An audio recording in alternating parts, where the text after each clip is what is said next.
Stadium നവീകരണത്തിന് GCDയിൽ ഏറ്റെടുത്തുമായി ബന്ധപ്പെട്ട് ഇപ്പോൾ കരാർ ഉൾപ്പെടെയുള്ള വിശദാംശങ്ങൾ പുറത്തുവിടണമെന്നാണ് കോൺഗ്രസ് ആവശ്യപ്പെട്ടിട്ടുള്ളത്. കരാറിൽ എന്താണ് വ്യവസ്ഥയുള്ളത്? അത് നിഗൂഢമാണെന്നാണ് ഹൈബിയുടെ MP നമുക്ക് സംബന്ധിച്ചിടത്തോളം ഈ അർജന്റീന ഓസ്ട്രേലിയ മത്സരം നടത്താൻ വേണ്ടിയിട്ട് നവംബർ മാസം 30 വരെ അതിൻ്റെ റീവാമ്പ് ചെയ്യുന്നത് അടക്കമുള്ള സംവിധാനത്തിലാണ് ഹാൻഡ് ഓവർ ചെയ്തിട്ടുള്ളത്. അപ്പം നവംബർ മാസം 30 കഴിഞ്ഞാൽ സ്റ്റേഡിയം അവർക്ക് തിരിച്ച് ഹാൻഡ് ഓവർ ചെയ്യണം. അതിൻ്റെ അകത്ത് എന്തെങ്കിലും നിർമ്മാണ പ്രവർത്തികളോ അല്ലെങ്കിൽ ഇതിപ്പോൾ അപ്ഡേഷനോ അല്ലെങ്കിൽ ഇൻ്റർനാഷണൽ ലെവലിലേക്ക് സ്റ്റേഡിയം ഉയർത്തുന്നതുമായി ബന്ധപ്പെട്ട കാര്യങ്ങൾ ചെയ്യുന്നുണ്ടെങ്കിൽ അത് GCDയുടെ അനുമതിയോട് കൂടിയിട്ട് അവരുടെ എഞ്ചിനീയേഴ്സിൻ്റെ അനുമതിയോടുകൂടി നമ്മൾ നടപ്പിലാക്കുകയാണ് വേണ്ടത്. അതെന്ന് പറയുന്നത് എല്ലാവരുടെയും സപ്പോർട്ട് കൂടി നടപ്പിലാക്കുന്ന ഒരു സംഭവമാണ്.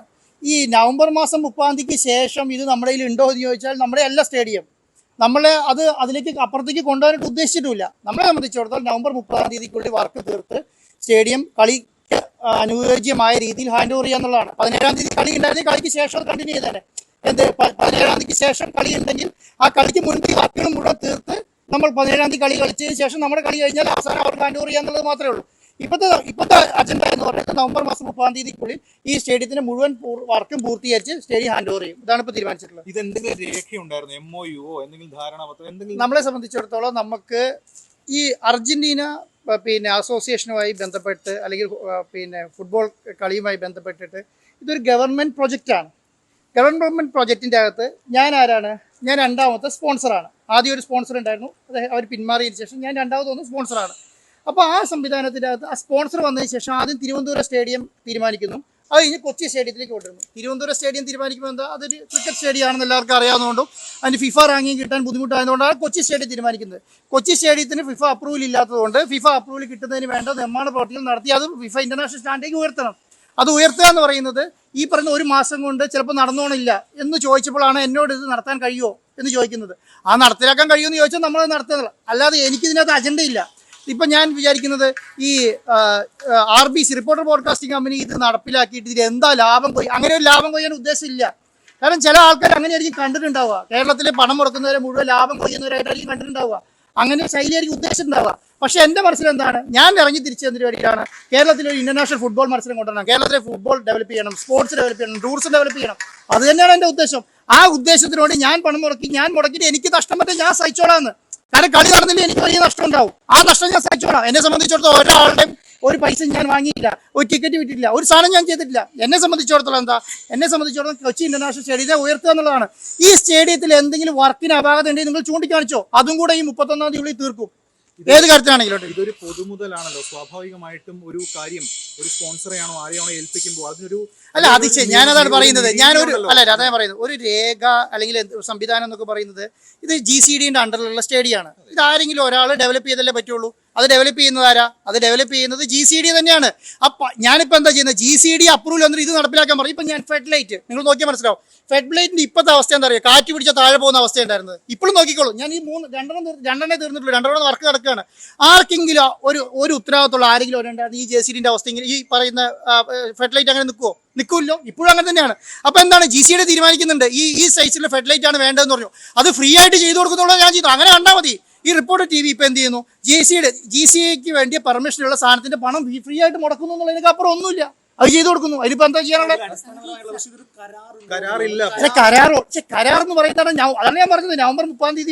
നവംബർ മാസം 30 വരെ GCD ഈ കളിക്ക് നടത്താൻ വേണ്ടിയിട്ട് ഇതിന്റെ അപ്ഡേഷൻ നടത്താൻ വേണ്ടിയിട്ടും SKF ഏൽപ്പിച്ചിട്ടുണ്ട്. ഇത് ഈ കളി മുന്നോട്ട് കൊണ്ടുപോകാൻ വേണ്ടിയിട്ട് എന്തൊക്കെ അപ്ഡേഷൻ നടത്തുന്നു അത് GCD പെർമിഷൻ കൊണ്ട് നടത്താറുണ്ട്. അത് നടത്തുന്നു, അത്രേ ഉള്ളൂ. ഉണ്ടെന്നല്ലേ പറയുന്നേ. അത് ഞാൻ SKF ആണ്. എനിക്ക് GCD ആയിട്ട് ബന്ധമില്ലല്ലോ. ഞാൻ SKFന്റെ അടുത്തതാണ്. കാരണം SKF ആണ് ഇതിന്റെ കളി നടത്തേണ്ട അതോറിറ്റി. മനസ്സിലായോ? അവരുമായിട്ടാണ് ഞാൻ ചെയ്യുന്നത്. അതുമായിട്ട് കളി നടത്തുന്നു. ഇപ്പം ഞാൻ എന്താ ചോദിക്കുന്നത്, നമുക്കൊരു വിവാദം ഉണ്ടാക്കണമെങ്കിൽ ആ വിവാദം കൊണ്ട് സർക്കാരിന് എന്തെങ്കിലും നഷ്ടം ഉണ്ടാവണ്ടേ? എവിടെയാണ് ഇതിന്റെ നഷ്ടം? നഷ്ടം ആർക്കാ? നഷ്ടം എനിക്ക് മാത്രമേ ഉണ്ടാവുള്ളൂ. അപ്പം നമ്മളെ സംബന്ധിച്ചിടത്തോളം നല്ല സ്റ്റേഡിയം ഇവിടെ ഡെവലപ്പ് ചെയ്ത് നന്നാകുക എന്നുള്ളതാണ് ചെയ്യേണ്ടത്. കാരണം എന്തിനാണ് ഞാൻ ചോദിക്കുന്നത്, ഞാൻ പറയും രാഷ്ട്രീയ വിവാദം എന്നെ സംബന്ധിച്ചിടത്തോളം എന്നെ ബാധിക്കുന്ന കാര്യമല്ല. എന്നെ സംബന്ധിച്ച് എനിക്ക് എന്തെങ്കിലും ബുദ്ധിമുട്ടുണ്ടെങ്കിൽ ഞാൻ അതിനെ ബാധിച്ചാൽ മതി. അല്ലെ സംബന്ധിച്ചിടത്തോളം എനിക്ക് എന്ത് ബുദ്ധിമുട്ട് വരാനാ? എന്നെ സംബന്ധിച്ചിടത്തോളം ഇതിപ്പോൾ നിങ്ങളിപ്പോൾ കാണുന്നുണ്ടല്ലോ. ഇന്നലെ രാവിലെ തുടങ്ങി പോകുന്ന വാർത്ത എന്താണ്? സ്റ്റേഡിയത്തിൻ്റെ വർക്ക് നിർത്തി വെച്ചു. എവിടെയാണ് വർക്ക് നിർത്തി വെച്ചേ? ഒരു സ്ഥലത്ത് കാണിച്ചുകൊണ്ടാ വർക്ക് നിർത്തിവെച്ചത്. അതായത് 1000-1200 ആൾക്കാർ പണിയെടുക്കുന്ന സ്റ്റേഡിയത്തിൻ്റെ അകത്ത് അവർ ഒരാളെ പോലും പിൻവലിച്ചിട്ടില്ല. എല്ലാവരും വർക്ക് നടക്കുന്നു, എല്ലാ സംവിധാനങ്ങളും നടക്കുന്നു. നല്ല മഴ ആയതുകൊണ്ട് രാവിലെ 1 മണിക്കൂർ അങ്ങോട്ട് രാവിലെ എറണാകുളത്തുള്ളത് അറിയാം, നല്ല മഴയാണ് എറണാകുളത്ത്. 1 മണിക്കൂർ അങ്ങോട്ട് വർക്ക് നിർത്തിയത്. അവിടെ കുറച്ച് ആ പണിക്കാർ മാറിയുന്നു എന്നുള്ളതിനൊക്കെ അപ്പുറം എന്താ നടന്നിട്ടുള്ളത്? ഈ കണക്ക് മുഴുവൻ ഇവിടെ നടക്കുന്നില്ല. ഞാൻ നിങ്ങൾ ഇതിൻ്റെ അകത്തേക്ക് വിളിച്ചത് എന്താ പറഞ്ഞാൽ, ഇത് നിങ്ങൾ കണ്ടു നോക്കൂ. ഇങ്ങനെ ആയിരുന്നോ കൊച്ചി സ്റ്റേഡിയം ഉണ്ടായിരുന്നത്? ഒരു കാട് മൂടി പറിച്ചൊരു പേതാലയം പോകുന്ന കിടന്ന സ്ഥാനത്തിൻ്റെ അകത്ത് ഇവിടെ ഇത് ഇത്രയും വെളിച്ചം വന്നില്ലേ, ഇത്രയും വൃത്തിയായില്ലേ? ഞാനതാ പറയുന്നത്. നവംബർ മാസം 30-ാം തീയതി നിങ്ങൾ വന്ന് നോക്കൂ. കൊച്ചി സ്റ്റേഡിയം ഒരു ഇന്റർനാഷണൽ ലെവൽ ഫിഫ അപ്രൂവോടുകൂടി ഉണ്ടാവും. അതെന്റെ വാക്കാണ്. നിങ്ങൾക്ക് ഇന്റർനാഷണൽ ലെവലിൽ ഫിഫ അപ്രൂവൽ കിട്ടിയ സ്റ്റേഡിയം ഇല്ലെങ്കിൽ നിങ്ങൾ പറയുന്ന പണി ഞാൻ എടുക്കും. അത് കഴിഞ്ഞാൽ നിങ്ങൾക്ക് ഇതിനകത്ത് ഒരു അവകാശമില്ല. എനിക്കൊരു അവകാശം വേണ്ടതാനും എനിക്ക് വേണ്ടതാനും എനിക്കങ്ങനെ ഞാൻ ചോദിക്കുന്നത് ഇത് സ്പോൺസർക്ക് എന്തോ ദുരൂഹത എന്ന് പറഞ്ഞാൽ അതിന് എനിക്ക് മറുപടി പറയാൻ കഴിയില്ലല്ലോ. എന്നെ സംബന്ധിച്ചിടത്തോളം എനിക്ക് 30-ാം തീയതിക്ക് ശേഷം സ്റ്റേഡിയേ വേണ്ട. നിങ്ങളിത് പിന്നെ ഞാൻ GCD ചെയർമാനോട് ആവശ്യപ്പെട്ടിട്ടില്ല എനിക്ക് മുന്നോട്ട് കൊണ്ടുപോകണമെന്ന്. എനിക്ക് അങ്ങനെ വേണ്ട. ഒരു രേഖ കാണിക്കുന്നു. ഞാൻ എന്തെങ്കിലും ഒന്ന് പറഞ്ഞതായിട്ട് പറയും. എവിടെയാണ് ഞാൻ പറഞ്ഞിട്ടുള്ളത്? ഞാൻ ഒറ്റ കാര്യം പറഞ്ഞുള്ളൂ. ഒരു മിനിറ്റ്, ഞാൻ ഒറ്റ കാര്യം പറഞ്ഞുള്ളൂ.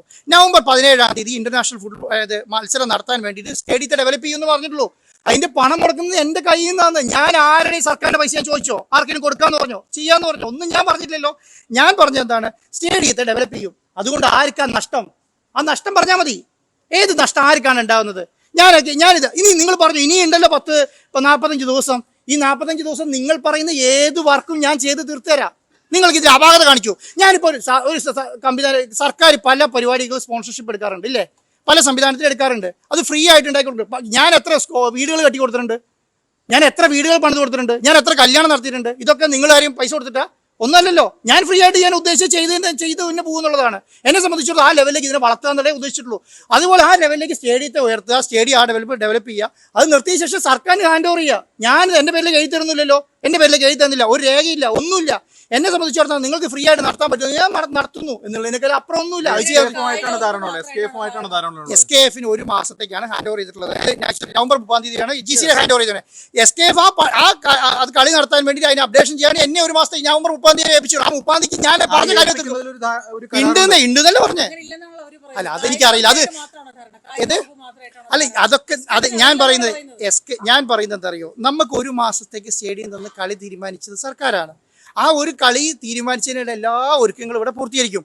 ഇനി കളി എന്താ ഇപ്പൊ എന്താ സംഭവിച്ചിട്ടുള്ളത്? നിങ്ങൾ ആഘോഷിക്കുന്നത് എങ്ങനെയാ? മെസ്സി വരില്ല എന്ന് പറഞ്ഞിട്ടല്ലേ? അർജന്റീന വരില്ല എന്ന് പറഞ്ഞിട്ടല്ലേ? ഞാൻ അങ്ങനെയാണോ പറഞ്ഞത്? ഞാൻ പറഞ്ഞെന്താ? മാർച്ച് മാസത്തേക്ക് കളി മാറ്റി വെക്കുമെന്ന് മാത്രമേ ഞാൻ പറഞ്ഞിട്ടുള്ളൂ. അതിനപ്പുറത്തെ അടുത്ത മാസത്തേക്ക് കളി അല്ലെ? ഒരു മിനിറ്റ് എന്താ 100% ഉറപ്പുള്ളതുകൊണ്ടാണ് ഉണ്ടെന്ന് പറയുന്നത്. 100% ഉറപ്പുണ്ട്. നിങ്ങൾക്ക് 2 മാസത്തിലെ ഉറപ്പ് ഞാൻ തന്നെ വന്ന് പറഞ്ഞല്ലോ. ഇതിന്റെ ഈ കാര്യങ്ങളാണെന്ന് ഞാൻ പറഞ്ഞല്ലോ. എന്നെ സംബന്ധിച്ചിടത്തോളം എന്താ ഈ അർജന്റീന ഫുട്ബോൾ അസോസിയേഷനും ഓസ്ട്രേലിയയുമായിട്ടുള്ള ധാരണ ഉണ്ടാക്കി നമുക്ക് ഫിഫ അപ്രൂവൽ കിട്ടിയിട്ടില്ല. ഫിഫ അപ്രൂവൽ അടുത്ത ഡേറ്റിനുള്ളിൽ ഈ വർക്ക് കംപ്ലീറ്റ് ചെയ്ത് എടുക്കും. എന്നിട്ട് കളി നടത്താൻ വേണ്ടി ശ്രമിക്കും, അല്ലെങ്കിൽ കളി നടത്തും. ഞാൻ എന്തായാലും 2-3 ദിവസത്തിനുള്ളിൽ ക്ലാരിറ്റിയോടുകൂടി ഇത് പറയും. ഇനി ഉണ്ടോ ഇല്ലയോ, ഉണ്ടെങ്കിൽ ഉണ്ട്, ഇല്ലെങ്കിൽ ഇല്ല. മെസ്സി വരുമെങ്കിൽ ഇല്ല. ഇനി മെസ്സി വരുമെങ്കിൽ അർജന്റീനയെ കൊണ്ട് തന്നെ അവരെ കൊണ്ട് പറയിപ്പിക്കും. മാർച്ച് മാസം വരും എന്ന് പറയുമ്പോൾ നവംബർ 30 വരെയുള്ള അല്ല, അത് കഴിഞ്ഞിട്ട് അത് സർക്കാരാണ് തീരുമാനിക്കേണ്ടത്. ഞാൻ എന്താ ചെയ്യുന്നത്? ഞാൻ ഈ പണി വർക്ക് തീർത്തിട്ട് സർക്കാരിന് ഹാൻഡ് ഓവർ ചെയ്യും. സർക്കാരിന് സൗകര്യം ഉണ്ടെങ്കിൽ തന്നാൽ മതി. സർക്കാർ പറയാം ഇനി അർജന്റീനെ കൊണ്ടുവരണ്ട, മെസ്സിനെ കൊണ്ടുവരണ്ട, കളി നടത്തണ്ടെന്ന് പറഞ്ഞാൽ ഞാൻ നിർത്തി അവസാനിച്ചോട്ടെ. എനിക്ക് ആ നഷ്ടം ഞാൻ സഹിച്ചു. ആ നഷ്ടം സഹിച്ചു. അത് ഞാൻ സഹിച്ചു. ആ പൈസ എന്നെ പൈസ കൊടുക്കും. ആ 70 കോടി രൂപ നഷ്ടം ഞാൻ സഹിച്ചുന്നേ. അല്ല, അത് നിങ്ങളുടെ ശൈലിയാണ്. നിങ്ങൾ ലാഭം കണ്ടിട്ട് മാത്രമേ കൈകാര്യം ചെയ്യുള്ളായിരിക്കും. പക്ഷെ ഞാൻ അങ്ങനെയല്ല. ഞാൻ ഒരു പല കാര്യങ്ങൾക്ക് ലാഭം കാണാതെ തന്നെ ചെയ്യുന്നുണ്ട്. ഈ സമൂഹത്തിന് എന്തെങ്കിലും കൊണ്ട് ഗുണം ഉണ്ടാവണം കൂടെ ആഗ്രഹിക്കുന്നുണ്ട്. സേവനമായിട്ടാണ് കണക്കാക്കുന്നത്. നിങ്ങൾക്കാണെന്ന് 70 കോടി വലിയ ബഹളാക്കുന്നത്. എന്നെ സംബന്ധിച്ചിടത്തോളം ഞാൻ വൃത്തിയായി ഇതിനെ കൈകാര്യം ചെയ്യണമെന്നും ഈ നാടിന് എന്തെങ്കിലും ഗുണം ഉണ്ടാവണമെന്ന് വിചാരിച്ചിട്ട് തന്നെയാണ് ചെയ്യുന്നത്. നിങ്ങൾ 130 അല്ല, അതിൽ കൂടുതൽ കൊടുത്തിട്ടുണ്ടെന്നേ. അത് ആദ്യത്തെ ഗഡുവാണ് 130 കൊടുത്തിട്ടുണ്ട്. അതിനെങ്കിലും കൂടുതൽ കൊടുത്തിട്ടുണ്ട്. ആ പൈസയുടെ കണക്ക് ഞാൻ ഓൾറെഡി എല്ലാവരും കൊടുത്തിട്ടുണ്ട്. അല്ല, ആ പൈസ എനിക്ക് തിരിച്ചു തരുമല്ലോ. ആ പൈസ അർജന്റീന തരാത്ത പ്രശ്നമൊന്നുമില്ല. അത് നിങ്ങളാണ് ഉണ്ടാക്കുന്നത് തരാത്ത പ്രശ്നമുണ്ടെന്ന്. ഞാൻ പറയുമ്പോൾ എനിക്ക് അവർ തന്നോളൂ. അർജന്റീന വരുന്നില്ലെങ്കിൽ അത് ആ പൈസ എടുത്ത് മുങ്ങാനൊന്നും പോകുന്നില്ലല്ലോ. ആ പൈസ എന്നെ സംബന്ധിച്ച് നഷ്ടം എവിടെ ഉണ്ടാവുക? ഈ സ്റ്റേഡിയം ഡെവലപ്പ് ചെയ്യാൻ വേണ്ടി ഇറങ്ങി തിരിച്ചു, അതിന് നഷ്ടം. ഞാൻ എന്താ പറയുന്നറിയോ? നമ്മളെ സംബന്ധിച്ചിടത്തോളം നിങ്ങൾക്ക് വിവാദം എന്ന് പറയുന്ന സാധനത്തിന്റെ ഭാഗത്ത് ഞാനില്ല. കാര്യം എന്തുകൊണ്ടറിയോ? വിവാദം ഉണ്ടായിക്കോട്ടെ, എന്നെ സംബന്ധിച്ച് പ്രശ്നമല്ല. പക്ഷേ എന്താണ് ഒരു നാടിന്റെ വികസനത്തിന് ഉണ്ടാവുന്ന ദോഷം, ആ ദോഷം എന്താണ്? അത് പൊളിറ്റിക്സ് ആക്കാൻ പറ്റില്ല. അത് പൊളിറ്റിക്കിലേക്ക് മാറ്റിയിട്ട് അതിനെ കൈകാര്യം ചെയ്താൽ നിങ്ങൾക്ക് അത് ബുദ്ധിമുട്ടുണ്ടാവുന്നേ പറഞ്ഞു. അല്ല, പ്രോട്ടോകോൾ പാലിച്ചിട്ടുണ്ടോ ഇല്ലയോ എന്നുള്ള കാര്യം നിങ്ങൾ ആകാശത്ത് ഉണ്ടാക്കണ്ട. എന്നെ സംബന്ധിച്ചിടത്തോളം ഞാൻ ചെയ്തത് വൃത്തിയായിട്ട് കൈകാര്യം ചെയ്തിട്ടുണ്ട്. എൻ്റെ സമയത്ത് ഞാൻ ചെയ്തതിനെല്ലാം ഡോക്യുമെന്റ് ഉണ്ട്. ഞാൻ ചെയ്ത കാര്യങ്ങളെല്ലാം ചെയ്തിട്ടുണ്ട്. എന്നെ സംബന്ധിച്ചിടത്തോളം എല്ലാത്തിനും പെർമിഷൻ ഉണ്ട്. ഇവിടെ എനിക്ക് 5, 6, 7 എഞ്ചിനീയർമാരുണ്ട്. ഇവിടെ സർക്കാരിൻ്റെ SKF-ൻ്റെയും GCD-ൻ്റെ ഒക്കെ ഇഷ്ടംപോലെ എഞ്ചിനീയർമാരുണ്ട്. ഇവരെല്ലാം നോക്കുന്നുണ്ട്. ഞാൻ ഉദാഹരണം പറഞ്ഞുതരാം. 38 എർത്ത് വേണം ഈ സ്റ്റേഡിയത്തിന്. ഈ ലൈറ്റുകൾ മുഴുവൻ വർക്ക് ചെയ്യണമെങ്കിൽ ഒരെർത്തില്ലാതെ ഞാൻ പറഞ്ഞു. ഈ സ്റ്റേഡിയം ഇത്രയും നാൾ നോക്കി ഒരെർത്തില്ലാതെയാണ്. ഇപ്പം ഞാൻ 38 ഏത് 1 കോടിക്ക് മേലെയാണ് എർത്ത് ഫിറ്റ് ചെയ്യുന്ന സാധനം. മനസ്സിലായോ? ഈ സ്റ്റേഡിയത്തിൽ ലൈറ്റ്സ് നിങ്ങളൊന്ന് മേലെ കയറി നോക്കും. ഞാൻ അതിൻ്റെ ഫോട്ടോസ് നിങ്ങൾക്ക് തരാം. ഞാൻ എൻ്റെ വേണമെങ്കിൽ നിങ്ങളുടെ കയ്യിലേക്ക് വാട്സപ്പിൽ തരാം. ഇതിൻ്റെ അവസ്ഥ, മേലത്തെ അവസ്ഥ, കാറ്റ് പിടിച്ച താഴെ വിടാൻ ദൈവത്തിന്റെ അനുഗ്രഹം കൊണ്ടാണ്. മനസ്സിലായോ? ഞാൻ പറയുന്നത് ഇത് മുഴുവൻ വൃത്തിയാക്കി ഡെവലപ്പ് ചെയ്ത് കഴിഞ്ഞ് ഇത്രയും രീതിയിലേക്ക് ഇതിപ്പോൾ നിങ്ങൾ കണ്ടല്ലോ. നിങ്ങൾ സ്റ്റേഡിയം ഒന്നും കാണുന്ന ആൾക്കാരല്ലേ. ഈ സ്റ്റേഡിയം ഇങ്ങനെയായിരുന്നോ കിടന്നിരുന്നത്? ഞാൻ എന്തിനാണ് ഇത് ചെയ്യുന്നത്? ഞാൻ ചെയ്ത തെറ്റെന്താ? അതൊന്ന് പറഞ്ഞാൽ അല്ല. ഒരു മിനിറ്റ്, നിങ്ങൾ ഈ ഫാൾട്ട് ഉണ്ടാക്കിയിട്ട് കാര്യമില്ലല്ലോ. ഞാൻ ആ എഫേർട്ടിനെ അംഗീകരിക്കേണ്ട. അല്ല, എഫേർട്ടിനെ അംഗീകരിക്കേണ്ട. നിങ്ങൾ എന്ത് ചെയ്യാതെ അതിനെ എന്താണ് വക്രവൽക്കരിച്ച് ഈ സംവിധാനത്തിൽ ഇല്ലാതാവില്ല. അല്ല, അതാണ് ഫിഫ അംഗീകാരം. അല്ല മേഡം, ഞാൻ ഒരു കാര്യം ചോദിക്കട്ടെ. ഒറ്റ മിനിറ്റ്, ഒരാൾ ചോദിച്ചു പറഞ്ഞുതരാം. ഞാൻ ഈ ഫിഫ അംഗീകാരം ഇല്ലാതെ ഒരു കളി നടത്താൻ കഴിയില്ല. നിങ്ങൾക്കറിയാം. നിങ്ങളുടെ അഭിപ്രായത്തിൽ ഫിഫ അംഗീകാരമുള്ള സ്റ്റേഡിയം കേരളത്തിൽ വേണ്ടെന്നാണോ? അങ്ങനെയാണോ? ഈ സ്റ്റേഡിയം ഇങ്ങനെ കാട് മുടിച്ച് കിടന്നാൽ മതിയോ? അല്ലെങ്കിൽ ഇത് ഫിഫ അംഗീകാരത്തിൽ അല്ലെങ്കിൽ പറയണോ ഇത് ആൻറ്റി ഓഗസ്റ്റിൻ ഇത് ചെയ്തത് തെറ്റാണെന്ന് പറഞ്ഞോളൂ. അതാണ് ഞാൻ അംഗീകരിക്കാം. അങ്ങനെ പറ്റില്ല. കാരണം എന്താണെന്നറിയോ? നമുക്ക് അറിയില്ല ഈ ഫിഫ. കാരണം 2022 റൂളിലായിരുന്നു എന്ത് ഫിഫ അംഗീകാരം വേണമെന്ന് അറിയുന്നത്. നമ്മളെ വിചാരം എന്താ? 2017 അണ്ടർ-17 കളിച്ചാണ്. ഫിഫ അണ്ടർ-17 കളിച്ച സ്ഥലമാണ്. ആ സമയത്ത് ഈ സ്ഥാനത്ത് അംഗീകാരം ഉണ്ടെന്നാണ് വിചാരിക്കുന്നത്. പക്ഷെ ആ സമയത്ത് സ്റ്റാൻഡേർഡ് മാത്രം മതിയായിരുന്നു. ഫിഫ അംഗീകാരം വേണ്ടിയിരുന്നില്ല. ഇപ്പൊ 2022 പുതിയ റൂൾ കൊണ്ടുവന്നു ഫിഫ. ആ റൂൾ പ്രകാരം എന്താണ്? ഫിഫയ്ക്ക് സ്റ്റേഡിയത്തിന് അംഗീകാരം വേണം. ശരിക്കും എല്ലാ സ്റ്റേഡിയങ്ങളും ചെയ്യുന്ന പണി എന്താ? ഇപ്പൊ നിങ്ങൾ പല സ്റ്റേറ്റുകളും നോക്കി അറിയാം. പല സ്റ്റേഡിയങ്ങളും ഫിഫ അംഗീകാരത്തിൽ ഉയർത്തുന്നുണ്ട്. പല സ്ഥലത്തും വർക്ക് കിടക്കുന്നുണ്ട്. കാരണം അതിന് ഇത്ര സീറ്റിംഗ് വേണം, ഇത്ര കപ്പാസിറ്റി വേണം, ഇതുപോലത്തെ പിച്ചുകൾ വേണം, ഇന്ന ലൈറ്റ് വേണം, അതുപോലെ ഇന്ന ഇവാക്യുവേഷൻ പ്ലാൻ വേണം. ഇത് വേണം. ഇത് ആ അർത്ഥത്തിലേക്ക് ഉയർത്തി കഴിഞ്ഞാൽ അത് നല്ലതാണെന്നേ. ഇനി മെസ്സി വന്നാലും വന്നില്ലെങ്കിലും ഒക്കെ നല്ലതാണ്. പക്ഷെ ഞാൻ എന്താ പറയുന്നതെന്ന് അറിയോ? മെസ്സി വരുന്നില്ല എന്നുണ്ടെങ്കിൽ ഞാൻ ആലോചിക്കുന്നുണ്ട് ഇനി മെസ്സിനെ മാത്രം കൊണ്ടുവന്നാലോ എന്ന്. കാരണം അനാവശ്യ ചർച്ചയാണ്. ഞാൻ മെസ്സിനെ മാത്രം കൊണ്ടുവന്നാലോ എന്ന് ആലോചിക്കുന്നുണ്ട്. ഞാൻ സർക്കാരിനോട് പറയും മെസ്സിനെ മാത്രം കൊണ്ടുവരാൻ വേണ്ടിയിട്ട്. സർക്കാർ അംഗീകരിക്കുകയാണെങ്കിൽ ഞാൻ മെസ്സിനെ മാത്രം കൊണ്ടുവരും. ഒഴിഞ്ഞുമാറ്റം അല്ല. അതാണ് നിങ്ങൾ തിരിക്കുന്നുണ്ടോ? മെസ്സി വരുന്നുണ്ടോ നിങ്ങൾ തിരിക്കും. അതാ ഞാൻ പറയാം. ഒഴിഞ്ഞുമാറ്റം അല്ല. ഞാൻ പറയുന്നത് അറിയോ? നവംബർ അല്ല, ഒരു മിനിറ്റ് സഹോദരൻ പറഞ്ഞോട്ടെ. മെസ്സിനെ മാത്രം കൊണ്ടുവരാൻ ഉദ്ദേശിക്കും. മെസ്സിനെ മാത്രം കൊണ്ടുവരാൻ കഴിയും. ഞാൻ അതിന് ശ്രമിക്കും എന്നുള്ളതല്ല, അത് നടക്കും. ആ സമയത്ത് ഒരു മിനിറ്റ്. ഇനി അത് കഴിഞ്ഞ് മാർച്ചിലേക്ക് ഈ നവംബറിൽ അപ്രൂവൽ കിട്ടുമല്ലോ. ഞാൻ പറഞ്ഞത് നവംബറിൽ അപ്രൂവൽ എടുത്ത് സ്റ്റേഡിയം ഹാൻഡ് ഓവർ ചെയ്യുന്ന പറഞ്ഞിരിക്കുന്നത്. സ്റ്റേഡിയം ഹാൻഡ് ഓവർ ചെയ്യും. അതിനുശേഷം മാർച്ച് വരെ സമയമുണ്ടല്ലോ. അതിനുശേഷം സർക്കാരിന് ഇഷ്ടമുണ്ടെങ്കിൽ, GCDക്ക് ഇഷ്ടമുണ്ടെങ്കിൽ, ഈ കളി നടത്താൻ ആഗ്രഹിക്കുന്നുണ്ടെങ്കിൽ മാത്രം നടത്തിക്കൂടെ. ഞാൻ ചെയ്തത് ഫിഫ കോൺടാക്ട് ചെയ്യുന്നത് സ്പോൺസർ ആയിട്ടാണോ അതോ ഓൾ ഇന്ത്യ ഫുട്ബോൾ അതാ ഞാൻ പറയാം. അതിന്റെ കൃത്യമായിട്ടുള്ള അത് നിങ്ങൾക്ക് അറിയില്ല എന്നിട്ട് അതാ ഞാൻ നിങ്ങളോട് പറയുന്നത്. ഓൾ ഇന്ത്യ ഫുട്ബോൾ ഫെഡറേഷൻ ഇതിനകത്ത് നല്ല റോളുണ്ട്. അവർ നിരന്തരം ഡിസ്കഷൻ നടത്തുന്നുണ്ട്. അവർ ഇതുമായിട്ട് മുന്നോട്ട് കൊണ്ടുപോകുന്നുണ്ടെന്നേ. അതില്ലാന്ന് നിങ്ങൾ പറയല്ലേ. അവർക്ക് അറിയാം ഇതിന്റെ ഡീറ്റെയിൽസ് എന്തൊക്കെയാ ചെയ്യുന്നതെന്നും എങ്ങനെയൊക്കെ ചെയ്യുന്നതെന്ന് അറിയാം. അവർ തന്നെ ഡിസ്കസ് ചെയ്തിട്ട് ഇതൊക്കെ ചെയ്യുന്നത്. നിങ്ങൾ പറയുന്ന പോലെ ഞാൻ ചെന്നിട്ട് നേരെ കൊടുക്കുകയല്ല. അത് എല്ലാം ഇപ്പം നിങ്ങളോട് പറയാൻ കഴിയുമോ? ഞാൻ എന്നെ സംബന്ധിച്ചിടത്തോളം എന്താ ഫെഡറേഷനുമായിട്ട് ധാരണയായിട്ട് തന്നെയാണ് കൊടുക്കുന്നത്.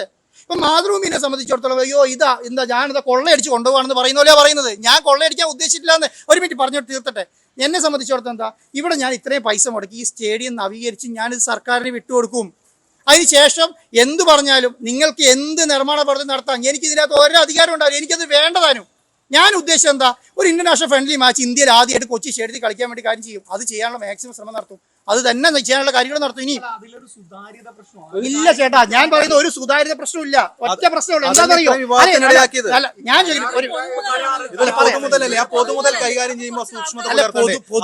അല്ല ഞാൻ പുലർത്തിയിട്ടുണ്ടല്ലോ. ഒരു മിനിറ്റ്, നിങ്ങൾ സൂക്ഷ്മത എന്താ സൂക്ഷ്മത പുലർത്താത്തെന്ന് പറഞ്ഞേ. അതായത് കൃത്യമായിട്ട് പറയുകയാണെങ്കിൽ ആ ടീമിനെ ക്ഷണിക്കുകയോ അല്ലെങ്കിൽ ആ ഡേറ്റ് പ്രഖ്യാപിക്കുകയോ സ്കോഡ് അനൗൺസ് ചെയ്യുന്നതിന് മുമ്പ് ഈ സ്റ്റേഡിയത്തിന്റെ അതുപോലെ ഈ സ്റ്റേഡിയം യോഗ്യമാണ്, അതൊക്കെയല്ലേ ആദ്യം. അതാണ് ഞാൻ ആദ്യത്തെ ചർച്ചയിൽ ഞാൻ പറഞ്ഞില്ലേ. എന്താണ് പറയുക? ആദ്യത്തെ പത്രസമ്മേളനത്തിൽ ഞാൻ പറഞ്ഞു കഴിഞ്ഞല്ലോ. എന്താണ് ഞാൻ പറഞ്ഞത്? ഈ നവംബർ മാസം 10 തുടങ്ങി 18 വരെയുള്ള വിൻഡോയിൽ കളി നടത്തുമെന്ന് പറഞ്ഞത് ആരാ? അർജന്റീന ഫുട്ബോൾ അസോസിയേഷനാണ്. എങ്ങനെയാണ് അവർക്കത് പറയാൻ കഴിയുക? എന്താ പറയുക? ഈ വിൻഡോ ഫിഫ നമുക്കായിട്ട് അനുവദിച്ചു. കേരളത്തിൽ കളിക്കാൻ അനുവദിച്ചതിന് ശേഷമാണ് ഇത് പറയുന്നത്, അനൗൺസ് ചെയ്യുന്നത്. പിന്നെ നമ്മൾ അപ്ലിക്കേഷൻ കൊടുക്കുന്ന സമയത്താണ് ഒരു സ്റ്റേഡിയം രജിസ്ട്രേഷൻ നമ്പർ ഉണ്ട്, ആ നമ്പർ ഈ സ്റ്റേഡിയത്തിന് ഇല്ല. അപ്പോഴാണ് അറിയുന്നത് എന്ത്, ഇതിന് അപ്രൂവൽ ഇല്ല, ഈ സ്റ്റേഡിയം അപ്രൂവൽ ഇല്ല. അപ്പം എന്ത് ചെയ്യണം, അടുത്ത ഫോർമാറ്റ് എന്താ, അപ്രൂവലിന് വേണ്ടി കൊടുക്കുക എന്നുള്ളതാണ്. അല്ലാതെ ഇത് നേരത്തെ നമുക്ക് അറിയാമെങ്കിൽ നമ്മൾ ഈ സ്റ്റേഡിയം നിശ്ചയിക്കുമോ? നിങ്ങൾ ചിന്തിച്ചാൽ പോരെ, ഇത്രയും പൈസ കൊടുക്കി നമ്മൾ നിശ്ചയിക്കുമോ? ആർക്കും അറിയില്ല, ഇന്ത്യയിൽ തന്നെ അറിയില്ല, ആർക്കും അറിയില്ല. ഞാൻ പറയാം, ഫെഡറേഷൻ അറിയില്ലായിരുന്നു, ഫെഡറേഷൻ പോലും അറിയില്ല. ഞാൻ എന്താന്ന് പറയുക, ഞാൻ സൗദി മീറ്റിങ്ങിന് പോയ സമയത്ത് ഫെഡറേഷൻ പ്രസിഡന്റ് കൂടെ ഉണ്ട്, അദ്ദേഹത്തിന് പോലും അവിടെ നിന്നാണ് അറിയുന്നത് ഇങ്ങനെ ഒരു പ്രശ്നം ഉണ്ടെന്ന്. അവിടെ സംസാരിച്ചപ്പോഴും ഇങ്ങനെ ഒരു കുരുക്ക് അതിനകത്ത് ഉണ്ടെന്ന് അറിയുന്നില്ല. അതുകൊണ്ടാണ് ഞാൻ പറയുന്നത്, ഇന്ത്യയിൽ പൈസ ഇല്ലാത്ത, ഫിനാൻസ് ഇല്ലാത്ത ആൾക്കാർ, ഒരു മിനിറ്റ് ഈ പിന്നെ ഇതൊക്കെ അറിയാവുന്നിട്ടല്ലാന്നേ. കാരണം ഇന്ത്യയിൽ പണമില്ലാത്ത ആൾക്കാർ ഉണ്ടായിട്ടല്ല. കാരണം ഒരു സ്റ്റേഡിയം നവീകരിച്ച് പണിതതിന് ശേഷം ഒരു കളി കൊണ്ടുവരാൻ വേണ്ടി ആരും റിസ്ക് എടുക്കില്ല. അതുകൊണ്ട് എല്ലാവരും എന്ത് ചെയ്യുന്നു, വേണ്ടാന്ന് നോക്കുന്നു. പ്രധാനപ്പെട്ട ഇപ്പോൾ റിലയൻസ് പോലെയുള്ള കമ്പനികളുണ്ട്, ISL നടത്തുന്ന കമ്പനിയല്ലേ, അവർക്ക് ഇന്റർനാഷണൽ ഫ്രണ്ട്ലി മാച്ചിൽ കൊണ്ടുവരാം. പക്ഷെ അവരെന്താ വേണ്ടാന്ന് നോക്കുന്നതെന്ന് അറിയോ, ഒരു ഇന്റർനാഷണൽ സ്റ്റേഡിയം പണിതിട്ട് ആ റിസ്ക്കും കൂടി ഏറ്റെടുക്കാൻ അവർ തയ്യാറല്ല. എന്നിട്ട് അവർ കളി നടത്താൻ തയ്യാറല്ല. ഞാൻ എന്താ ചെയ്തത്, ഞാൻ ആ വഴിക്കിടാൻ നിശ്ചയിച്ചില്ലല്ലോ. ഈ തുടങ്ങുന്ന സമയത്ത് ഇങ്ങനെ ഒരു ഫിഫ അപ്രൂവൽ വേണം എന്ന് എനിക്ക് അറിയില്ല. അതുകൊണ്ട് ഞാൻ എന്ത് ചെയ്തിട്ടില്ല, ഞാനതാ അയ്യോ ഫിഫ അപ്രൂവലുള്ള സ്റ്റേഡിയം നമുക്കില്ല, അതുകൊണ്ട് ഞാനത് എൻ്റെ പൈസയൊക്കെ നഷ്ടപ്പെടും, എൻ്റെ പൈസ തിരിച്ചു എന്നൊക്കെ പറഞ്ഞാൽ എനിക്കിത് ഉപേക്ഷിച്ച് പോയായിരുന്നല്ലോ. ഞാൻ പോയില്ലല്ലോ. ഞാൻ ഇപ്പോഴും എനിക്കിപ്പോഴും കളി നടക്കില്ല എന്നുള്ള ധാരണ നിങ്ങൾ പറയുന്നുണ്ടല്ലോ. നവംബറിൽ കളി നടക്കില്ല. ഞാൻ ഇപ്പോഴും പറയുന്നത് എന്താ, ശരി ഞാൻ ഇറങ്ങി തിരിച്ചു, ഞാൻ ഈ സ്റ്റേഡിയം നിങ്ങൾക്ക് നിങ്ങളുടെ കയ്യിൽ വൃത്തിയാക്കി പണിത് തരാം എന്നാണ് പറയുന്നത്. അല്ലാതെ ഞാൻ എന്താ പറയുക, അയ്യോ ഞാൻ പണി നിർത്തി എന്ന് പറഞ്ഞോ? ഞാൻ നിർത്തിയില്ല. ഞാൻ 70 കോടി സ്പെൻഡ് ചെയ്തു. ഇനി 70 കോടിയോ 60 കോടിയോ 100 കോടിയോ ആയിക്കോട്ടെ, ആ പൈസ എത്രയാണോ, ഇനി നിങ്ങൾക്ക് എന്തെങ്കിലും അപാകത ചൂണ്ടിക്കാണിക്കാനുണ്ടോ അതും കൂടെ ഞാൻ ചെയ്യാമെന്ന്. നിങ്ങൾക്ക് ഏതെങ്കിലും സ്ഥലത്ത് ഇന്ന സ്ഥലത്ത് ഇത് ഇങ്ങനെ പറ്റില്ല എന്ന് പറഞ്ഞാൽ അതും കൂടെ ചൂണ്ടിക്കാണിക്കുക, അതും കൂടെ ഞാൻ പണിതിട്ട് 30-ാം തീയതി ഹാൻഡ് ഓവർ ചെയ്യാം. അതെ, അത് പറയാം. ഞാൻ പറയുന്നത് എന്താണ്, ഒരു കൺസ്ട്രക്ഷൻ നടക്കുന്ന സമയത്ത് ഇതെല്ലാം അതാത് ഡിപ്പാർട്ട്മെന്റിന്റെ പെർമിഷനോട് കൂടിയിട്ട് അവരാണ് പെർമിഷൻ തരുന്നത്. ഇത് ചെയ്തോളാൻ പറഞ്ഞാൽ ചെയ്യും. ഇപ്പൊ ഞാൻ പറയാം, ഇനി ഇവിടെ സീറ്റ് ചേഞ്ച് ചെയ്യുന്നുണ്ട്, ഈ സീറ്റിന്റെ പ്ലാൻ അവർക്ക് കൊടുക്കുന്നുണ്ട്, ഇത് ചെയ്തോളാൻ പറഞ്ഞാൽ ചെയ്യും. മനസ്സിലായി? ഇപ്പം 38 എർത്തിങ് കൊടുക്കുന്നുണ്ട്, ഒരു 1.5 കോടി രൂപ റേറ്റ്. എന്നെ സംബന്ധിച്ചോളം 2 എർത്തിങ് ഇട്ട് പോയാൽ മതി. ഞാൻ എന്തിനാ ഈ 38 ചെയ്യുന്നത്? ഇത് ഞാൻ ചെയ്തു എന്ന് പറഞ്ഞിട്ട് ഭാവിയിൽ എന്തെങ്കിലും ഒരു ഷോക്ക് അടിച്ചു കഴിഞ്ഞാൽ അതോ അവൻ ചെയ്ത കുറ്റമാണെന്ന് പറയാൻ കേൾക്കാതിരിക്കാൻ വയ്യാൻ വേണ്ടിയിട്ട് 38 ചെയ്യുന്നുണ്ട്. 2 ഇട്ടിട്ട് പോയാലും മതി. എന്നെ നമ്മൾ ചെയ്യുന്നില്ല. അപ്പൊ അതാത് ഡിപ്പാർട്ട്മെന്റ്, അതെ ഇലക്ട്രിക് ഡിപ്പാർട്ട്മെന്റ് വന്നിട്ട് ഇത് ഇങ്ങനെ ചെയ്യണമെന്ന് പറഞ്ഞാൽ അങ്ങനെയാണ് ചെയ്യുന്നത്. PWD വന്ന് ഇങ്ങനെ ചെയ്യണമെന്ന് പറയുമ്പോൾ ഞാൻ 6 ഫീറ്റിൽ മതിൽ കെട്ടാൻ തീരുമാനിച്ച ആളാണ്. എന്നോട് പറഞ്ഞു 6 ഫീറ്റ് പോരാ, 9 ഫീറ്റ് ഹൈറ്റിൽ മതിൽ കെട്ടണം എന്ന് പറയുമ്പോൾ 9 ഫീറ്റിൽ മതിൽ കെട്ടുകയാണ്. അതെ, ഫൗണ്ടേഷൻ എടുക്കുന്ന സമയത്ത് ടെസ്റ്റിംഗ് ഉണ്ടായിരുന്ന ഫൗണ്ടേഷന് മേലെ മതിൽ കെട്ടിയാൽ മതി എന്നായിരുന്നു ആദ്യം തീരുമാനം ഉണ്ടായിരുന്നത്. പക്ഷെ എന്താണെന്നറിയോ, മതിൽ പൊളിച്ചു നോക്കുമ്പോൾ അടിയത്തെ ഫൗണ്ടേഷൻ ഇല്ല, മുഴുവൻ പോയി കിടക്കുകയാണ്. കാരണം 10-20 വർഷം മുന്നേ ഉണ്ടാക്കിയ ഫൗണ്ടേഷനാണ്, മുഴുവൻ പോയി. ഇപ്പൊ എന്താ ചെയ്യുന്നത്, നിങ്ങൾ പോയി നോക്കിയാൽ മനസ്സിലാവും, ആ ഫൗണ്ടേഷൻ മുതിയാൻ 6 അടി താഴെ നിന്ന് കോൺക്രീറ്റ് ചെയ്ത് കെട്ടിയിട്ട് മേലെ കയറി അതിന് മേലെ കോൺക്രീറ്റ് ചെയ്തുകൊണ്ടിരിക്കുക. കേരളത്തിലെ തന്നെ ഏറ്റവും വലിയ കൺസ്ട്രക്ഷൻ കമ്പനിയാണ് ചെയ്യുന്നത്, PMK ആണ് ചെയ്യുന്നത്. നിങ്ങൾ ചോദിച്ചാൽ കേരളത്തിലെ ഏറ്റവും വലിയ കൺസ്ട്രക്ഷൻ കമ്പനിപ്പെട്ട ഒന്നാണ്, ആ കമ്പനിയാണ് ഇത് ചെയ്തുകൊണ്ടിരിക്കുന്നത്. ഇതിന് പണം ഞാൻ തന്നെയാണ് കൊടുക്കുന്നത്. അപ്പം അയ്യോ അവിടെ കമ്പനി മരത്തിന്റെ കമ്പ് കെട്ടി, ഇവിടെ ചോല കെട്ടി, പിന്നെന്താണ് അവിടെ നിങ്ങൾ കണ്ടില്ലേ, ഇത് പൊളിച്ചിട്ട് കണ്ടില്ലേ, അങ്ങനെയൊന്നും അല്ലല്ലോ. ഇതിന്റെ ദോഷം എന്താ, ആ ദോഷം നിങ്ങൾ പറഞ്ഞിട്ട് എന്നെ ക്രൂശിച്ചോളൂ, ഒരു ബുദ്ധിമുട്ടോ കാര്യത്തിലെത്തില്ല. ഞാൻ ഈ സത്യം പറഞ്ഞിട്ടുണ്ടെങ്കിൽ ഞാനൊരു ചാനലിന്റെ ഓണറാണ്. എന്നെ സംബന്ധിച്ചിടത്തോളം എന്റെ ചാനലിൽ ഇരുന്ന് പറഞ്ഞുകൊണ്ടിരുന്നാൽ മതി. ഞാൻ നിങ്ങളെ കാണുന്നുണ്ടല്ലോ, നിങ്ങളോട് പറയുന്നുണ്ടല്ലോ, എനിക്കിത് പറയേണ്ട കാര്യമുണ്ടോ? പറയേണ്ട കാര്യമില്ല. കാരണം എന്താ പറയുക, ഞാൻ ഇതിൻ്റെ അകത്ത് ഒരു കള്ളത്തരം ചെയ്യാൻ ഉദ്ദേശിച്ചില്ല, അല്ലെങ്കിൽ എനിക്ക് ഇതിൻ്റെ അകത്തൊരു ബുദ്ധിമുട്ടില്ല എന്നുള്ള സ്ഥലത്ത് ഞാൻ പറഞ്ഞുകൊണ്ടേ ഇരിക്കും. കേൾക്കാൻ പറ്റുന്നവർ കേട്ടോട്ടെ, എന്നെ കളിയാക്കുന്നു. കാരണം ഞാൻ ഈ മാധ്യമങ്ങളുടെ താരാട്ടിൽ വളർന്ന ആളൊന്നുമല്ല. എന്നെ സംബന്ധിച്ചിടത്തോളം എനിക്ക് ബുദ്ധിമുട്ടുമില്ല. ഞാൻ സംബന്ധിച്ചിടത്തോളം ഞാൻ ചെയ്യാൻ നിശ്ചയിച്ച കാര്യം അത് നിശ്ചയിക്കുന്ന ഏതറ്റം വരെ പോകുന്നു അവിടെ വരെ പോകും. ഇനി അത് കഴിഞ്ഞിട്ട് നടക്കുന്നില്ലേ, ശ്രമിക്കാതിരിക്കില്ല. ഇതിലിപ്പോ കായിക മന്ത്രിയുടെ സ്പെയിൻ സന്ദർശനത്തിന് വന്ന ചെലവ് ഉൾപ്പെടെ അത് പൊതുഖജനാവിൽ നിന്നാണ്. അതൊന്നും എനിക്കറിയാം, അത് എന്റെ ഭാഗമല്ലോ. ഞാൻ ചോദിക്കുന്ന ഒറ്റ കാര്യമുള്ളൂ. അല്ല അത് എന്നെ സംബന്ധിച്ചിടത്തോളം അതൊരു പ്രശ്നമല്ല. നിങ്ങൾ കായിക മന്ത്രിയുടെ ചെലവോ സർക്കാരിന്റെ ചെലവോ ഒക്കെ നിങ്ങൾ സർക്കാരിനോട് ചോദിച്ചോളൂ. നിങ്ങൾ എന്നോട് ചോദിക്കേണ്ട കാര്യം എന്താ, ഞാൻ ഈ സ്പെൻഡ് ചെയ്തതിൻ്റെ അകത്ത് നിങ്ങൾക്ക് ഈ സ്റ്റേഡിയം പിടിച്ചെടുക്കാനുള്ള പ്ലാനാണോ? അതാണല്ലോ ഇപ്പൊ ഇന്ന് MP പറഞ്ഞു അതിന്റെ ഭാവി പ്ലാൻ. ഇതാണ് എന്റെ പ്ലാൻ. ഞാൻ ഇത് വിട്ടുകൊടുക്കാനാണ് ഉദ്ദേശിക്കുന്നത്. ഞാനത് പക്ഷേ എന്താണ്, ഇത് ഈ അവസ്ഥയിൽ ഇട്ട് കൊടുക്കില്ല. ഇത് പൂർത്തീകരിച്ചു. ഇനിയിപ്പോ ഈ അവസ്ഥയിൽ ഇടാൻ പറഞ്ഞാൽ ഇടും. സർക്കാർ ഇനി പണിയണ്ട, ഇനി എനിക്ക് ലെറ്റർ ആയിട്ട് തന്നാൽ മതി, ആൻഡ് ഓഗസ്റ്റിന് ഈ സ്റ്റേഡിയത്തിൽ ഇനി ഒരു പണി നടത്തണ്ട, ഇതിവിടെ ഇങ്ങനെ ഇട്ടോളാൻ പറഞ്ഞിട്ടുണ്ടെങ്കിൽ ഞാൻ ഇങ്ങനെ ഇടും. അല്ലെങ്കിൽ എന്ത് ചെയ്യും, അല്ലെങ്കിൽ ഞാൻ ഇത് കണ്ടിന്യൂ ചെയ്യും. അല്ല തങ്ങൾ ലെറ്റർ തരണം എനിക്ക്. ഏതോ നിങ്ങൾ ഈ സർക്കാർ തീരുമാനിച്ചിട്ടുണ്ട് ഈ വർക്ക് ഇത് ഇവിടെ കൊണ്ട് നിർത്തിക്കോളൂ. അതാരാണ്? ഇപ്പൊ MP എഴുതി തന്നാൽ മതി, എനിക്ക് എഴുതി തന്നോളൂ, അല്ലെങ്കിൽ MLA എഴുതി തന്നോളൂ. ഈ വർക്ക് ഇനി മുന്നോട്ട് കൊണ്ടുപോകണ്ട, ഇതിവിടെ നിർത്തിക്കോളൂ, ഇനി ഞങ്ങൾ പണിതോളാം എന്ന് പറഞ്ഞാൽ ഞാൻ ഇവിടെ നിർത്തും. മനസ്സിലായോ? അല്ല ഞാൻ അതൊക്കെ എന്റെ അല്ലല്ലോ, അതൊക്കെ GCD തീരുമാനിക്കേണ്ട കാര്യമാണ്. അതെനിക്ക് അറിയില്ല. അല്ല അതായിക്കോട്ടെ. അല്ല ഞാൻ അവരെ സപ്പോർട്ട് ചെയ്യേണ്ട ഉദ്ദേശം നീക്കില്ല. എന്നെ സംബന്ധിച്ചോളം ഞാൻ അവർക്ക് കൊടുക്കുക എന്നുള്ളത് മാത്രമേ ഉള്ളൂ. ഞാൻ ഇപ്പൊ കംപ്ലീറ്റ് ചെയ്ത് ഞാൻ GCDക്ക് ഹാൻഡ് ഓവർ ചെയ്യും. എനിക്ക് അവകാശം വേണ്ടാന്ന്. അത് കഴിഞ്ഞ് ഏതെങ്കിലും കളി കൊണ്ടുവരുന്ന കാലത്തുണ്ടെങ്കിൽ ഞാൻ ചോദിക്കും. നിങ്ങൾ ഈ കേരള ഭാഷയിൽ ചോദിക്കുമല്ലോ. ഒരു മിനിറ്റ് അടുത്ത മിനിറ്റ്. അതാണ് ഞാൻ പറയുന്നത്. ഞാൻ ഈ വർക്ക് ഹാൻഡ് ഓവർ കഴിഞ്ഞ ലെറ്റർ GDCDക്കും സർക്കാരിനും കൊടുക്കും. ഇങ്ങനെ മാർച്ചിൽ കളിയുണ്ട്, ഈ സ്റ്റേഡിയം വിട്ടു തരാൻ കഴിയുമെന്ന് ചോദിക്കും. പറ്റുമെന്ന് പറഞ്ഞാൽ മാർച്ചിൽ കളി നടത്തും, പറ്റില്ല എന്ന് പറഞ്ഞാൽ നടത്തില്ല. ഇനി നിങ്ങൾ കേരള ബ്ലാസ്റ്റേഴ്സിനോ ISLനോ നിങ്ങൾ ഇവിടെ ഇനി പൊളിച്ച് തലയെ കൊച്ചിടോ എന്നെ സംബന്ധിച്ച് പ്രശ്നമല്ല. എന്നെ സംബന്ധിച്ച് ഞാൻ ഏറ്റെടുത്ത ഉത്തരവാദിത്തം വൃത്തിയോടുകൂടി കൈകാര്യം ചെയ്തിട്ട് നിർത്തുക എന്നുള്ളത് മാത്രമേ ഉള്ളൂ. ഞാനിത് നിങ്ങൾ എന്നെ ക്രൂശിക്കുന്ന സമയത്ത്, എന്നെ വളരെ വൾഗറായിട്ട് എന്തോ വലിയ സംഭവം കുറ്റം ചെയ്തു എന്ന് പറയുന്ന സമയത്ത് ഞാൻ ചെയ്ത കുറ്റം കൂടെ ചൂണ്ടിക്കാണിക്കണ്ടേ? ഞാൻ ഈ അർജന്റീനയായിട്ട് സംസാരിച്ചത് പ്രശ്നമാണോ? ഞാൻ മെസ്സിനെ കൊണ്ടുവരുമെന്ന് പറഞ്ഞ പ്രശ്നമാണോ? ഞാൻ ഈ ഫുട്ബോളിന് ഇതിനു വേണ്ടി ഈ സ്റ്റേഡിയം ഇങ്ങനെ പണിയെന്ന് പറഞ്ഞ പ്രശ്നമാണോ? ഞാനത് കേൾക്കാം. നിങ്ങൾ ഈ പറഞ്ഞ കാര്യം ഞാൻ ചെയ്ത് തെറ്റാണ്, ആ തെറ്റ് ചൂണ്ടിക്കാണിക്കണ്ടേ? ആ തെറ്റ് ചൂണ്ടിക്കാണിക്കാതെ നിങ്ങൾ ഇത് ചെയ്ത. അപ്പൊ ഞാൻ പറയുന്നത് എന്താ, നിങ്ങൾക്ക് ഇത് ഞാൻ ചെയ്യുന്ന ഇഷ്ടമല്ലെങ്കിൽ അതോ ഏത് അതോറിറ്റി, ഇപ്പൊ GCDക്ക് പറയാം, പിന്നെ സർക്കാരിന് പറയാം, MP ക്ക് പറയാം, MLAക്ക് പറയാം, ഈ പരിപാടി ഇവിടെ നിർത്താം എന്ന് പറഞ്ഞ് നിർത്താം. ഈ സ്പോർട്സ് ഫൗണ്ടേഷൻ കേരളയുമായി നിങ്ങൾ ഒരു ധാരണയിൽ എത്തിയെന്ന് പറയുന്നു. ആ ധാരണയിൽ പറയുന്ന പ്രകാരം 30 അവസാനിച്ചു. അത്രേ ഉള്ളൂ. 30 അതിനുള്ളിൽ കളി നടത്തണം. ഏത് നവംബർ മാസത്തിൽ കളി നടത്തുന്നുണ്ടെങ്കിൽ അതിന് മുമ്പ് കളി നടത്തിയിട്ട് 30 ഹാൻഡ് ഓവർ തിരിച്ച്. എനിക്ക് അത്രേ ദിവസമുള്ളൂ. അല്ല, ഞാൻ നവാസ് മീരാനെ 2-3 പ്രാവശ്യം സംസാരിച്ചു, കണ്ടു, ചെയ്തു. അവർ ഉൾപ്പെടേണ്ട ഒരു സംവിധാനം ഇപ്പൊ ഇല്ല. ഞാൻ പറയുന്നത് കളിയിലേക്ക് എത്തുമ്പോഴല്ല. ഞാനിപ്പോ ഇവിടെ കമ്മിറ്റി ഉണ്ടാക്കണം, ഇവിടെ അസോസിയേഷൻ ഉണ്ടാക്കണം. അല്ല, ഒരു മിനിറ്റ് ഞാൻ പറയട്ടെ. അല്ല, FIFA ആപ്ലിക്കേഷന്റെ കാര്യം കേരള സ്റ്റേറ്റിന് ഒന്നും ചെയ്യാനില്ലാന്നേ. നമ്മളത് മനസ്സിലാക്കണം. എന്താ പറയുക, നമ്മൾ ഇവിടുന്ന് എല്ലാ ഫയലും, ഇത് അക്രഡിറ്റേഷൻ ഏജൻസികളുണ്ട്, അവരിത് മുഴുവൻ പ്രിപ്പയർ ചെയ്യും. പ്രിപ്പയറിന് ശേഷം ആരുടെ ഓൾ ഇന്ത്യ ഫുട്ബോൾ ഫെഡറേഷന്റെ സൈനോട് കൂടിയിട്ട് അങ്ങോട്ട് അയച്ചു കൊടുക്കണം. ഇത്രേ അത് ആവശ്യമുള്ളൂ. അതിന് കേരള ഫുട്ബോൾ ക്ലബിന്റെ ഒന്നും ആവശ്യമില്ല, അസോസിയേഷന്റെ ആവശ്യമില്ല. അപ്പൊ ഞാൻ നവാസ് മീറിനെ കണ്ടിട്ടുണ്ട്. ഞാൻ നവാസ് മീരോട് ഈ കളി നടത്തും. ഞാൻ അദ്ദേഹത്തോടു കൂടെ പറഞ്ഞിട്ടുണ്ട്, എന്ത്, ഈ കളി കഴിയുന്ന സമയത്ത്, കളി വരുന്ന സമയത്ത് നമുക്കൊരു കമ്മിറ്റി ഉണ്ടാക്കണം എറണാകുളത്ത്.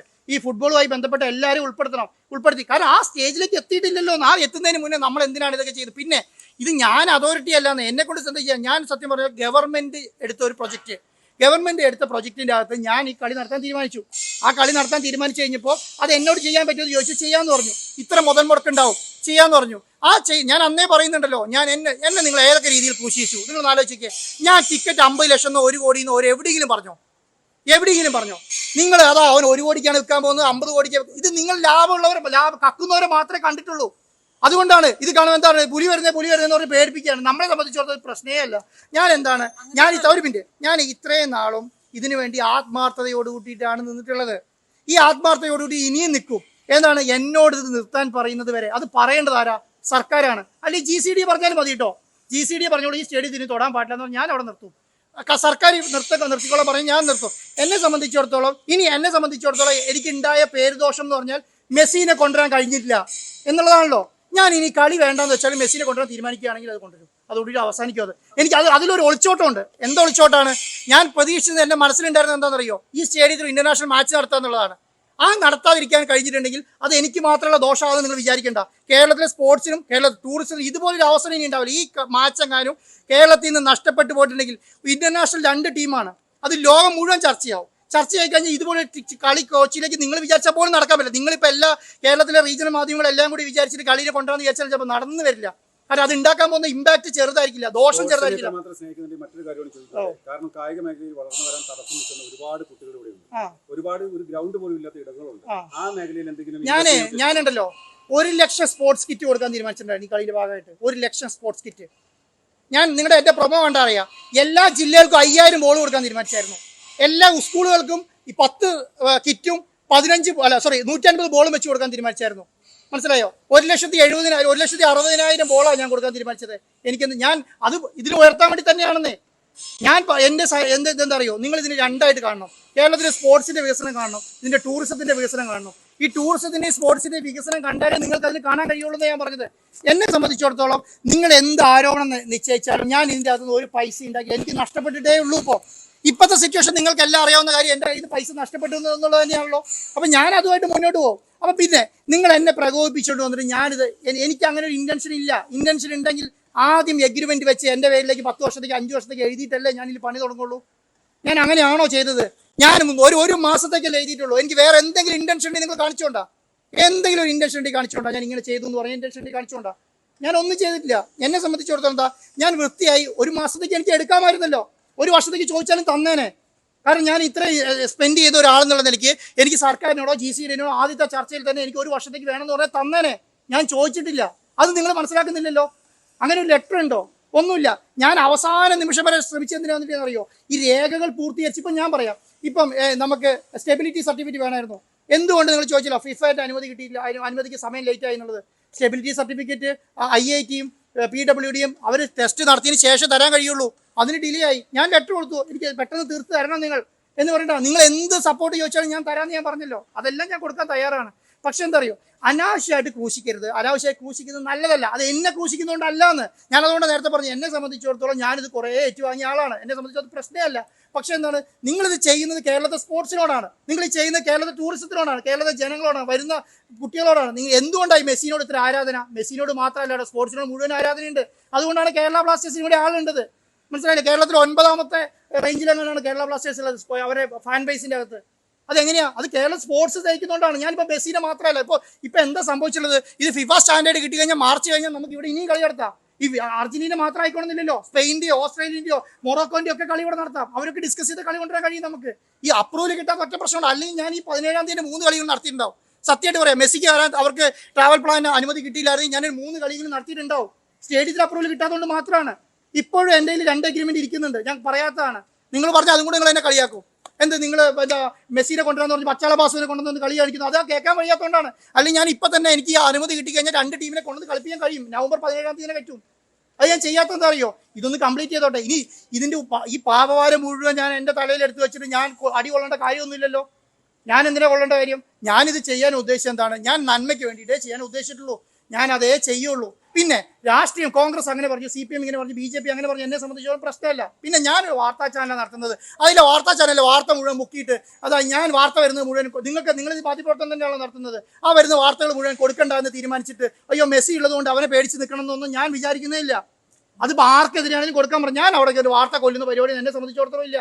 ഞാൻ പിന്നെ ആകെ ഒരു മീറ്റ് 30 ഡേയ്സിൽ പങ്കെടുക്കുന്നുണ്ട്. ആ സമയത്ത് എൻ്റെ മനസ്സിൽ വരുന്ന എന്താണോ വാർത്തയ്ക്ക് അനുകൂലമായ സാധനം അത് ഞാൻ പറയും. റിപ്പോർട്ടർ TV അതാ ചെയ്യുന്നുള്ളൂ. അല്ലാതെ ഞാൻ അതെടുത്തിട്ട് ഒരു വാർത്ത വന്നായിരിക്കുമല്ലോ. അതിപ്പം നിങ്ങൾ പറയുന്നത് എന്താ? അയ്യോ മെസ്സി വരാത്തത് കൊണ്ട്. മെസ്സി വരാത്ത പ്രശ്നം ഇപ്പോഴും ഇല്ല കേട്ടോ. അതാണ് ഞാൻ പറയുന്നത്. മെസ്സി വരാത്ത പ്രശ്നമില്ല. ഇനി ഇപ്പൊ കളിക്കാൻ പറ്റിയിട്ടില്ലെങ്കിൽ മെസ്സിനെ കൊണ്ടുവരും. ഞാൻ രാഷ്ട്രീയക്കാരനല്ലല്ലോ. ഞാൻ രാഷ്ട്രീയക്കാരനാണോ? ഞാൻ രാഷ്ട്രീയക്കാരനല്ല. ഞാൻ എന്താണ്? ഞാനൊരു ബിസിനസ്സുകാരനും ഒരു മാധ്യമ സ്ഥാപനത്തിന്റെ മുതലാളിയും കൂടിയാണ്. അപ്പൊ എന്നെ സംബന്ധിച്ചിടത്തോളം എന്താ? എന്നെ സംബന്ധിച്ചിടത്തോളം ആ ബിസിനസ് ആംഗിളിലും ആ മാധ്യമ സ്ഥാപനത്തിന്റെ ക്രെഡിബിലിറ്റി നിർത്തി മുന്നോട്ട് കൊണ്ടുപോകാൻ പറ്റും. ഞാൻ അല്ലെങ്കിൽ എനിക്ക് റിപ്പോർട്ടറെ കൂട്ടിക്കെട്ടുന്ന കാര്യം ഉണ്ടായിരുന്നില്ലല്ലോ. എനിക്ക് വേറെ ഇന്റൻഷനാണെങ്കിൽ ഇത്രയും വലിയ സ്ഥാപനത്തെ കൂട്ടിക്കെട്ടുന്ന കാര്യമുണ്ടോ? ഞാൻ അത്ര പൊട്ടനാണോ? അല്ലല്ലോ. അപ്പൊ എന്നെ സംബന്ധിച്ചിടത്തോളം ഇത് വൃത്തിയായിട്ട് നടപ്പിലാക്കാന്നുള്ളത് മാത്രമേ ഉള്ളൂ. ദയവ് ചെയ്തിട്ട് നിങ്ങൾ എന്താ അറിയോ, നിങ്ങൾ 1 മാസം കാത്തിരിക്കുന്ന ഈ സ്റ്റേഡിയത്തിന്റെ വർക്ക് തീരട്ടെ. അത് കഴിഞ്ഞ് ഒരു മിനിറ്റ് ഫിഫ അപ്രൂവൽ കിട്ടട്ടെ. ഞാനൊരു ഉദാഹരണം പറഞ്ഞു തരാം നിങ്ങൾക്ക്. എനിക്ക് ഇന്നലെ ഫിഫന്റെ അക്രഡിറ്റേഷൻ ഏജൻസി എനിക്ക് വാർത്ത അയച്ചു തന്നു. ആ വാർത്ത മലയാള മനോരമയിൽ പോയി ഇംഗ്ലീഷ് വാർത്തയാണ്. ഫോൺ മനോരമയിൽ പോയി ഇംഗ്ലീഷ് വാർത്തയാണ്. ആ ഇംഗ്ലീഷ് വാർത്ത എടുത്തിട്ട് അവർ എനിക്ക് അയച്ചു തന്നു. എന്താ സാർ അവിടെ വലിയ പ്രശ്നം നടക്കുന്നത്? അവിടെ സ്റ്റേഡിയത്തിന് ഇല്ലേ? ആ സ്റ്റേഡിയത്തിന് അനുമതി ഇല്ലേ? അതില്ലേ? ഇത് ഉണ്ടാക്കുന്ന ദോഷം എന്താ അറിയോ? ഇത് നിങ്ങൾ വിചാരിക്കും കേരളത്തിൽ രാഷ്ട്രീയമായി ഗുണം ചെയ്ത് മാത്രമല്ല, ഇത് കേരളത്തെ പിന്നോട്ടടിക്കുകയാണ്. ആ സാധാരണ ഇംഗ്ലീഷിൽ വാർത്ത ചെയ്യാത്ത മനോരമയ്ക്ക് ഇംഗ്ലീഷിൽ ചെയ്ത് അയക്കുകയാണ്. അത് എത്തേണ്ടടുത്ത് എത്തിക്കുന്നുണ്ട്. ഞാൻ പറയുന്നത് അത് ഉണ്ടാക്കുന്ന ദോഷം. ഒരു മിനിറ്റ് പറഞ്ഞു വരുമ്പോൾ ഞാൻ നിങ്ങളല്ല കുറ്റം പറയുന്നത്.